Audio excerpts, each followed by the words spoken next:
నిన్న Peddi movie promotion లో భాగంగా రామ్ చరణ్ గారు మధ్యప్రదేశ్ లోని భోపాల్ అనే ఒక నగరానికి వెళ్లి మూవీకి ఒక గ్రాండ్ ప్రీ రిలీజ్ ఈవెంట్ లాగా చేశాడు. అండ్ ఆ ఈవెంట్ లో ఏఆర్ రెహమాన్ గారు అలాగే రామ్ చరణ్ గారు ఇద్దరు కలిసి అయితే ఫ్లైట్ లో అయితే వెళ్ళడం అయితే జరిగింది. సో అంత డీటెయిల్ గా మీకు ఎందుకు చెప్తున్నానంటే ఈ వీడియోలో మనం డిస్కస్ చేసే పాయింటే అది. రామ్ చరణ్ గారు నిన్న మధ్యప్రదేశ్ లో అక్కడ భోపాల్ దగ్గర మన తెలుగు వాళ్ళ పరువు ఎలా తీసేశాడు అనేది ఈ వీడియోలో డిస్కస్ చేద్దాం. ఫస్ట్ పాయింట్ వచ్చేసి బుమ్రా గురించి అడిగితే బుమ్రా వచ్చేసి ఫుట్బాల్ ప్లేయర్ అని చెప్పి స్టేజ్ మీద నోరు టంగ్ అయితే స్లిప్ అయితే అయ్యాడు. దాన్ని ఫుల్ కాన్ఫిడెంట్ గా చెప్పేస్తున్నాడు ఫుట్బాల్ ప్లేయర్ నాకు ఫేవరెట్ ప్లేయర్ అని. అసలు ఏ స్పోర్ట్స్ ఆడతాడో తెలియని తనకి తన ఫేవరెట్ ప్లేయర్ అయిపోయాడు ఫుట్బాల్ ప్లేయర్ కాబట్టి. సో పక్కన పెట్టండి, ఒకసారి జూనియర్ ఎన్టీఆర్ గారు ఒకసారి ఒక ఈవెంట్ లో కూడా చెప్తాడు మనకి రామ్ చరణ్ గారు పేర్లు మర్చిపోతాడు.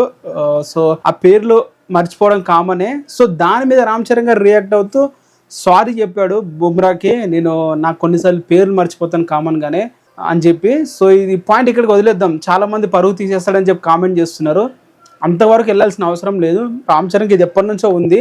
మీరు ట్రిపులర్ ఇంటర్వ్యూలో చూసుకుంటే జూనియర్ ఎన్టీఆర్ ఒకసారి దీని మీద క్లారిటీ కూడా ఇచ్చాడు, తను పేర్లు అయితే మర్చిపోతాడని. సో నా పాయింట్ ఏంటంటే హైదరాబాద్ నుంచి ఫ్లైట్ వేసుకొని మధ్యప్రదేశ్లోని భోపాల్ దాకా వెళ్ళారు. 4 లక్షల మంది వచ్చారని చెప్పి వీళ్ళు చెప్తున్నారు మీడియా వాళ్ళు. కానీ అక్కడ 1 లక్ష మంది దాకా వచ్చారని అనుకుందాం ఈవెంట్కి. అంత గ్రాండ్ ఈవెంట్ జరుగుతుంటే అక్కడున్న ప్రజల్ని ఉద్దేశించి నువ్వు మాట్లాడేటప్పుడు మినిమంగా ఇప్పుడు ఎలా స్పీచ్ అనేది ఒక టెలిస్పోర్ట్ కింద అక్కడ ఒకటి ఉంది పెట్టుకొని అక్కడ ఏ స్పీచ్ వస్తే అది మాట్లాడారు, బాగానే ఉంది.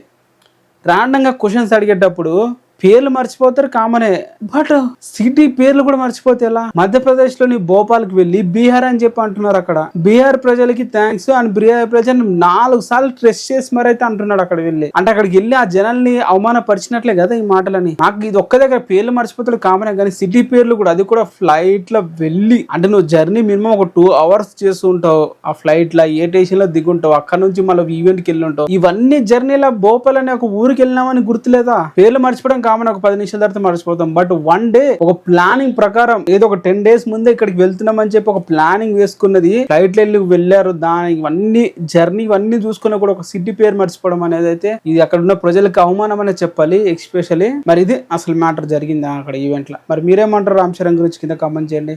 దీన్ని పెద్దగా తీసుకోవాల్సినంత అవసరం లేదని నా ఒపీనియన్.